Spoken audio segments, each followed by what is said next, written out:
Hello friends, जय माँ बगलामुखी जय आदिवासी। देखिए, आज मैं थोड़ा बाहर हूँ। मैंने कहा ही था मैं 2 दिन के लिए बॉम्बे से बाहर जाऊँगी क्योंकि मेरी अन्नू जी की बहन की लड़की की शादी है। मैं वहाँ पे आई हूँ। कल उनकी शादी है लड़की की, अलीबाग में। सब आए हैं। मेरे केशव के पापा के घर वालों को भी ये मैसेज दूँगी कि उनके गाँव में रसिका बहन करके रसिका धावारे वो भी आई हैं। वो तो मुझे बहुत मानती है। आज तो उन्होंने केशव के पापा से शिकायत भी की कि क्या है, क्यों नहीं आया, कशाला ना येला, ऐसा बोला मराठी में। तो उन्होंने बताया कि प्रॉब्लम है। तो उन्होंने बोला गांव घर में आना ही चाहिए, ऐसे तो यहाँ मिल लेते। तो हम लोग अलीबाग आए हुए हैं, यहाँ पे कुछ काम है। लेकिन एक और बात, जो मेरे ग्रुप वालों का मैंने काम किया है, सबका काम बहुत अच्छे से कर दिया है। कोई काम किसी का रुका नहीं है। जिन लोगों को मैसेज भेजा था, सबके काम के लिए जो थोड़ा बहुत योगदान लग रहा था पैसों का, क्योंकि वहाँ पर सबको देना था, वो बखूबी सब लोगों ने दे दिया है। और जिन लोगों ने नहीं दिया है वो अपना बैठे रहेंगे। मैं उनके लिए कुछ नहीं कर सकती क्योंकि काम सबका हो चुका है। एक और खुशखबरी है कि मैं कहीं भी जाती हूँ मैं रियल बताऊँगी, ऐसा झूठ तो बोले आदत नहीं है। दूसरी बात, यहाँ पे कल बैद्यनाथ धाम में माँ बगलामुखी का जप हो गया। और जो गोपाल कृष्ण का केशव के लिए पूजा चालू थी, बच्चों के लिए पूजा चालू थी, सारी पूजा हो गई। कोई काम रुका नहीं है, अच्छे से सब हो गया है। और सब काम निर्विघ्न तरीके से हो गया है। हवन हो गया। अभी सारे दुष्टों का नाश होगा, ये बात पक्की है। भले मैं यहाँ आई हूँ तो ऐसा मत सोचिए कि मैं शादी में हूँ, क्योंकि मैं अलग से अलग एक जगह दूसरी जगह पे रुकी हूँ। पूजा पाठ बराबर चालू है, सबकी बैंड बजाना भी बराबर चालू है। मैं एक और बात बोलूँगी आपसे। मैं है ना, जो पूजा पाठ करती हूँ करवाती हूँ, कभी आज से किसी का वशीकरण वो सब नहीं किया। लेकिन दुख किस बात का होता है मालूम है? कि आज मैं अपनी रसिका धावारे से भी बात कर रही थी कि मुझे आंटी एक बात का दुख होता है कि मैं केशव के पापा के पूरे घर वालों को बहुत अच्छे से देखती हूँ, लेकिन कभी कभी एक बात का दुख होता है कि उन लोगों को सारी खुशियाँ मिलने के बाद भी वो लोग पूरी कोशिश करते हैं मुझे और केशव के पापा को अलग करने की। शर्म नहीं आती है। लेकिन एक बात है, जाने दो, जो जैसा करेगा भरेगा। मैं एक ही बात बताऊँगी कि अगर एक इंसान कोई भी हो, अगर एक इंसान आपके घर को रह रहा है, आपके घर को देख रहा है, टाइम एक वक्त वो सोचो कि एक वक्त था कि एक आदमी 24 घंटे नशे में घर के बाहर रहता था, 2-2 3-3 दिन घर पे नहीं आता था। आज अगर वो आदमी टाइम टू टाइम घर पे है, सब कुछ बरोबर टाइम टू टाइम देख रहा है, सब संभाल रहा है, माँ बाप सबको बराबर देख रहा है, नहीं तो आपके घर के किसी इंसान ने कमी नहीं छोड़ी आपका घर तोड़ने में। लेकिन अगर एक कोई इंसान आपके घर को संभाल रहा है, कुछ कर रहा है, तो अगर उसको आप लोग इस तरह से अलग करने को या कुछ करने को देखो कि कितनी गलत बात है ना। और वो भी मेरे से, क्योंकि मैंने तो कभी बुरा नहीं सोचा है। मेरा भगवान जानता है, मैं जानती हूँ, आज तक किसी को भी मुझ पे मेरे बच्चे पे दया नहीं आई है। कभी ये नहीं सोचा है कि ये भी हमारे ही घर का, खानदान का, कुल का बच्चा है, आने वाला है, सब कुछ है, ये अपना ही फ़ायदा देखते हैं। ये बात मुझे बहुत दिल पे लगी, क्योंकि मैं कहीं भी जाती हूँ ना सामान लेने, कुछ भी लेने, सबसे पहले सोचती हूँ कि मम्मी पापा है, सब है। लेकिन नज़र से गिर जाते हैं वही मम्मी पापा की। शर्म नहीं आती है। मतलब उनको ऐसा लगता है कि क्यों, उनको ये नहीं दिखता है कि मेरे बेटे ने एक गलती की है, एक औरत को 9 महीना प्रेग्नेंट कर दिया है, तो देखना चाहिए। कि जान दो, मुझे उससे मतलब नहीं है, जो जैसा करेंगे भरेंगे। दूसरी बात, मैंने पहले भी कहा है, आज भी कहती हूँ, मेरा जो काम धाम है शक्तियों का बहुत अच्छा होता है। मैं जो पूजा पाठ करवाती हूँ ना, डेली बेलपत्र अभिषेक सब करवाती हूँ, वो बहुत अच्छा करती हूँ, क्योंकि मैं सबका अच्छा चाहती हूँ। मेरे यही बोलूँ, जो मेरे केशव के पापा भी मुझ पर नज़र रखेंगे ना, उसको भगवान खुद ब खुद रास्ते से हटाएंगे। ये बात याद रखो। आरिफ शेख ने मुझे और मेरे केशव के पापा को अलग करने की कोशिश की थी, आरिफ शेख हट गया। एक और है मेरा देवर जी, उसने भी ये पूरी कोशिश की थी लोगों से मिलके। झूठ नहीं बोलूँगी, जो भी जिसको मैंने बेल करवा के छुड़ाया था, मनोज सोनाव ने, वो भी हट गया। ये बात याद रखना। और भी जो लोग हैं, जो भी केशव के पापा तक आने की कोशिश करेंगे ना, तो इतनी पूजा मैं डेली बंदिश करती हूँ, क्योंकि उन तक कोई मुसीबत नहीं आनी चाहिए। क्योंकि एक बार मुसीबत में फंस चुके हैं, एक बार जो नहीं होना था हो चुका है। कहते हैं ना, अनहोनी हुई है, जेल का, ये सब का, कहते हैं ना, भगवान कहते हैं कि कभी भी कानून का जेल का मुँह नहीं दिखाना चाहिए।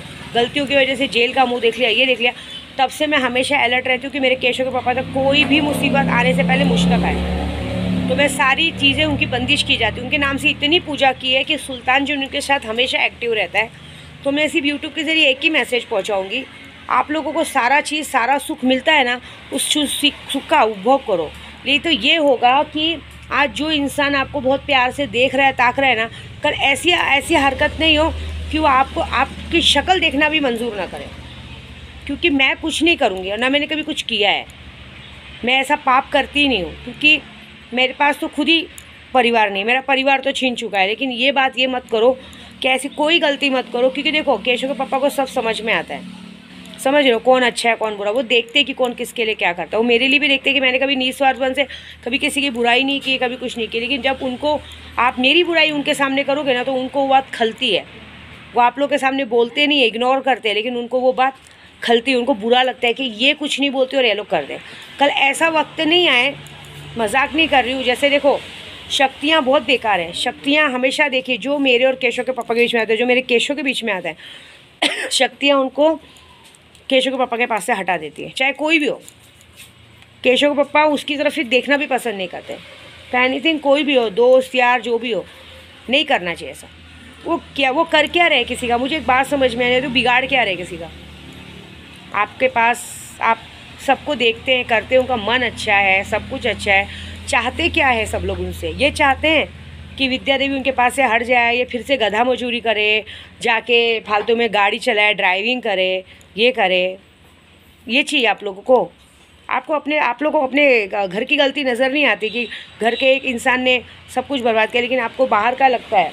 मैं सबको बोल रही है, दोस्त यार, ये एरिया वाले सबको बोल रही कि उन तक, मुझ तक नहीं आने का। नहीं तो एक वक्त आएगा, लिख के देती हूँ, एक वक्त आएगा कि शक्तियाँ, मेरे केशव के पापा बहुत समझदार है, वो तो किसी के हाथ का नमक खाने में भी 50 बार सोचते हैं। और उनके साथ शक्तियाँ एक्टिवेट हैं, समझ रहे हो, उनके साथ शक्तियाँ एक्टिवेट हैं। वो शक्तियाँ ऐसी एक्टिवेट है ना कि वो देखती हैं। मैं आपको झूठ नहीं बोलूँगी, कल सुबह ही मुझे आगाह हो गया था और दोपहर तक वो बात मुझे पता चल गई थी। तो शक्तियाँ एक्टिवेट है, शक्तियाँ आने ही नहीं देंगी अपने मालिक तक। वो पूरी तरह से उनको प्रोटेक्ट करती है। उनको लगता है कि अगर ये इसका दुश्मन है तो हटा देंगे, अगर लगेगा ये दोस्त बन के पीछे खंजर घोप रहा है उसको हटा देंगे, जो उन तक आएगा उनको हटाएंगे। ये शक्तियों का कमाल है। तो ये बात बोल कि जो इतनी बड़ी पूजा हुई है ना बैद्यनाथ धाम में, ऐसी वैसी नहीं हुई है, मेरे केशव के लिए हुई है। तो मैं सबको एक ही मैसेज खेलूँगी कि थोड़ी शर्म रखो, कम से कम बच्चे का तो सोचना चाहिए। और दूसरी बात, ऐसी कोई गलती मत करना कि ज़िंदगी भर के लिए फिर आप किसी की नज़र से हमेशा के लिए गिर जाओ। फिर चाहे कितने भी पंडित के पास जाओ, चाहे बाबा के पास जाओ, चाहे तांत्रिक। और मुझे कल देखा मैंने आईनी अबलत में, किसी ने दिमाग में डाला है कि थोड़ा दूर लेके जाओ, वो लेके जाओ। कर क्या रहे, कौन करता है? मतलब क्या होता है जब इंसान आपके पास न रहे, आप पर ध्यान नहीं दे, तब ऐसा सब किया जाता है ना। अब इसकी सज़ा जो है वो शक्तियाँ देंगी, मुझे मतलब नहीं। लेकिन एक ही बात है, एक और बात मैं सबको बोलूँगी, ये वशीकरण विद्या देवी नहीं करती है, अपने लोगों पे नहीं करती, लोगों का भले करके देती है। ये बात याद रखना, समझ रहे हो। ये जो आप सोचते हो ना वशीकरण ये सब करके, ये सब मेरा वो सब आदत नहीं है। मैं अपने अच्छे से रहती हूँ, तो मेरे तक आने की तो ज़रूरत है भी नहीं। ये बात ये सोच लेना, क्योंकि मुझे ये सब करने की ज़रूरत नहीं है। ये शक्तियाँ जब आएंगी ना तो अपना रंग अच्छे से दिखाएंगी। ये बात ये सोच लेना, क्योंकि शक्तियों के ज़रिए जो हम काम करते हैं ना वो बहुत पुख्ता और वो करते हैं, क्योंकि हम नहीं, शक्तियाँ आके देखती हैं। ये सोच लेना, शक्तियाँ सब कुछ दिखाती हैं हमें, सब बात को करती हैं। आपको मैं बताती हूँ, पूरी दुनिया को बताती हूँ। पूरी दुनिया में एक बात याद रखना, जब तक बेटा माँ का पल्लू पकड़ के चलता है ना, तब तक वो माँ का है।